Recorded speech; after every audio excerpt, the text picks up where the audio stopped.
Welcome to Donmar TV News Channel. Samantala, inatasan ni Pangulong Rodrigo Duterte ang pagpapalabas ng pondo mula sa Office of the President para ipantulong sa mga nasalanta ng Bagyong Odette sa bahagi ng Visayas at Mindanao. Sinabi ng Pangulo na ang nasabing pera ay hindi calamity o contingency fund at sa halip ay mismong pondo ng kanyang opisina. Ito anya ang nakikita niyang paraan para may maitulong sa mga dinaanan ng nasabing bagyo.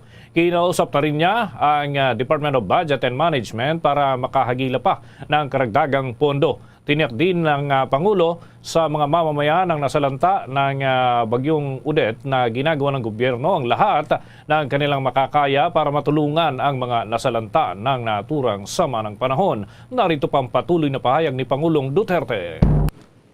Kung may mga resources pa kayong naiwan, pati yung mga munisipyo, if there is a calamity funds ninyo, pwede ninyo gamitin.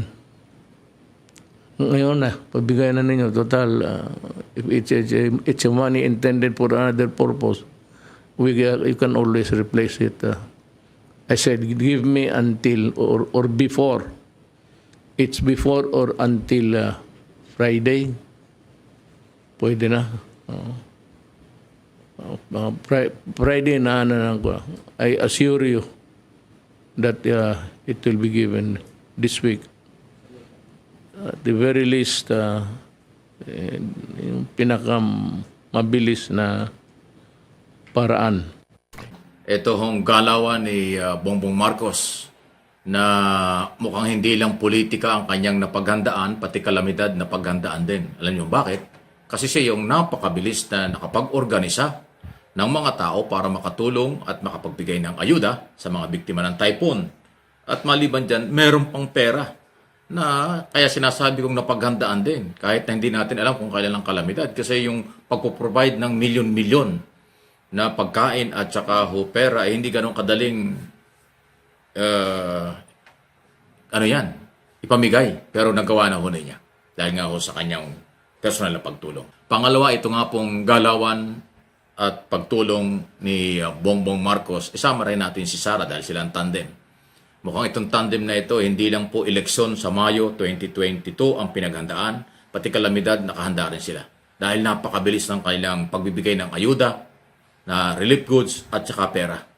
Hindi ganun kadali na lahat ng probinsya na pinupuntahan ni Marcos ay nagbibigay siya ng 2 milyon cash. Ilang probinsya na yung naikot niya, puro 2 milyon. Cash po yan, ha?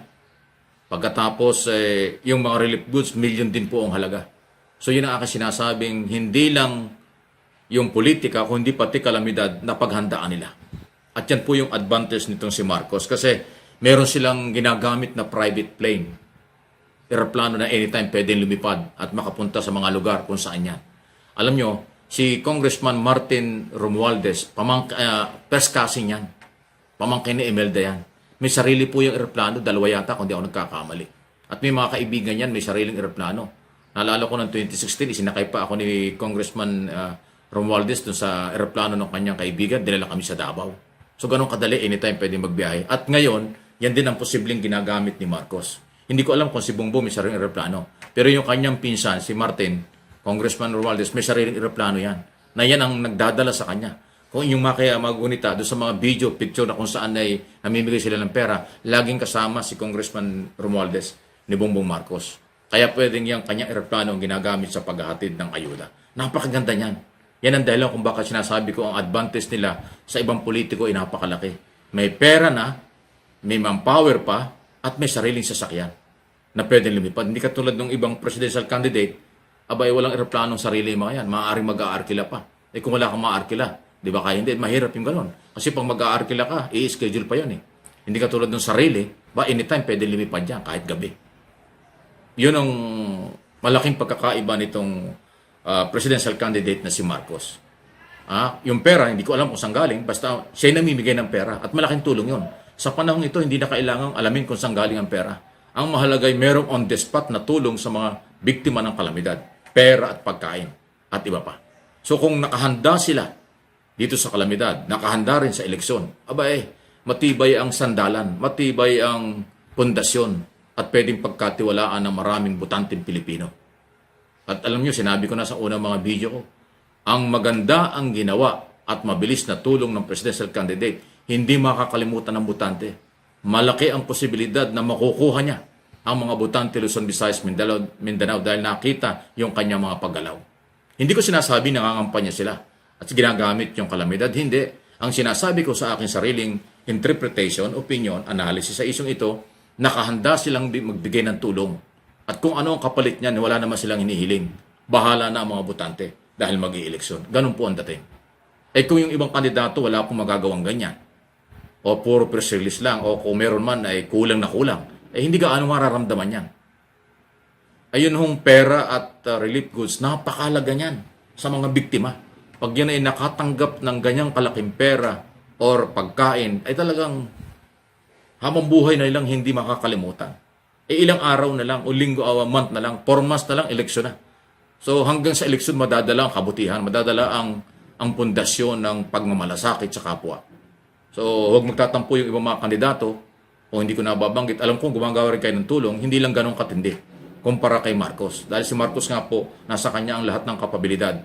Dahil nga merong resources, niulit ko, manpower, mahalaga yan, at saka po, sasakyan, aeroplano na nagagamit. Anytime pwedeng lumipad, kahit saan. Malaki o maliit na airport pwedeng puntahan. Ganun katindi. So, mahirap ang laban, hindi ba? Pero wala tayong magagawa. Ganun po sila. Meron silang ganun eh. Kaya taong bayan na po makapag-decide yan. So, pwede po kayong mag-react, comment sa mga isyong ito. 2 topic po ito. Kalagayan ng OFW na until now hindi natutulungan kahit mahal na mahal sila ng Pangulong Duterte. Pero yung ibang mga tao ng Pangulong Duterte medyo mabagal ang galaw. At nga po itong kilos ni Marcos sa mga pagtulong sa mga biktima ng kalamidad. Pangalawa ay itong ating pag-usapan ay itong may kaugnayan dito po sa muli presidential candidate. Dito po sa nangyaring kalamidad, ang maituturing nating masipag, mabilis umaksyon at tumulong sa mga biktima ay napakalaki po ng posibilidad na ito ay tangkilikin at suportahan ng taong bayan pagdating ng eleksyon sa Mayo. Isyong politika at galaw ng ating mga presidential candidate. Hindi humaiwasang sila hindi gumalaw, tumulong dahil nga po yung panawagan ng Pangulo, itong problemang ito ay dapat pagtulong-tulungan ng lahat ng sektor. At siyempre, kung ikaw ay presidential candidate, nangangailangan ka ng maraming suporta. Pangalawa, dito po masusubukan kung ano ang iyong kakayanan mag-handle ng crisis, ang iyong kakayanan na tumulong sa kapwa, ang iyong kakayanan na ikaw ay mabilis umaksyon sa mga ganitong klase ng kalamidad. Yan po ay kailangang makita eh. Dahil definitely kahit sino po ang susunod na Pangulo, sa average po na 20 hanggang 22 typhoon every year ang pumapasok sa Pilipinas, ang sino man magiging presidente makakaranas ng ganitong mga trahedya at ganitong kalamidad. So ngayon pa lang na ipakita na ng iba dyan na kaya nilang i-handle at mabilis silang gumalaw, pinansyal, pagkain at iba pa, yun po yung advantage nila. Kaya sa akin pong pagsusuri, analysis at opinion dito, ang presidential candidate na madalas makikita na magbibigay ng tulong, aaksyon sa mga problemang ito, malaki ang tsansang hindi lang sa Visayas, Mindanao makakuha ng suporta, pati sa buong Pilipinas na hindi biktima ng kalamidad, maiinganyo nila or makukumbinsing ba okay ito. Masipag at magaling dumiskarte at magaling tumulong. Yun po yun eh. Pasintabi na, ayaw ko sabihin sana ito pero parang ganon. Naging dry run. Naging pagsubok at paghahanda itong nangyaring ito sa isang gustong maging Pangulo, sa isang presidential candidate. Kaya kung ikaw ay presidential candidate at hindi ka naramdaman o hindi ka nagparamdam dito sa naging problemang ito, maiiwanan ka talaga. Maiiwan kayo. Dahil ito pong mga mamamayan sa 8 rehiyon ng ating bansa na napinsala nitong typhoon na ito. Maraming kamag-anak ito kung saan-saan lugar ng mga botante. Marami din kamag-anak ito ng mga OFW at mga Pilipino kung saan nandoon na meron din kamag-anak na botante. Kaya kung ikaw ay kandidatong naging masipag at mabilis tumulong, nakakalamang ka dyan. Tandaan nyo ang sinasabi natin. Pero kung ikaw may kandidatong wala ka namang ginawa, tapos negative pa ang reaksyon at sinasabi mo, makakalimutan ka. Pasintabi na po yan po yung aking sariling opinion. At yung tinutukoy natin dito na naging mabilis ang paggalaw katulad ng naunang mga video na akin ilabas dito ay yung BBM Sara. Dahil nga ho sa hindi lang pagkain, nagpadala ng manpower, mga doktor, social workers, at financial support. Dala-2 milyon kaagad bawat region ang nabigyan ng pera o bawat probinsya. Ang laking tulong po nun. Hindi makakalimutan yon ng mga biktima at kamag-anak ng biktima na halos lahat butante yan. Di ba? So, yung advantage ng BBM Sara sa galawang ito ay malaki. Ngayon, yung ibang kandidato kung gustong humabol, nasa kanila yun. Mahaba pa naman ito eh. Pero ang pinag-uusapan dito ay mabilis na aksyon, mabilis na tulong. Yun ang magiging ugat at yun ang magiging basihan ng mga butanteng Pilipino na ito pala may kakayanan. Mahusay pala itong umaksyon sa kalamidad. Yan po yung isang magandang halimbawa at pwedeng mangyari na tulungan at suportahan. So,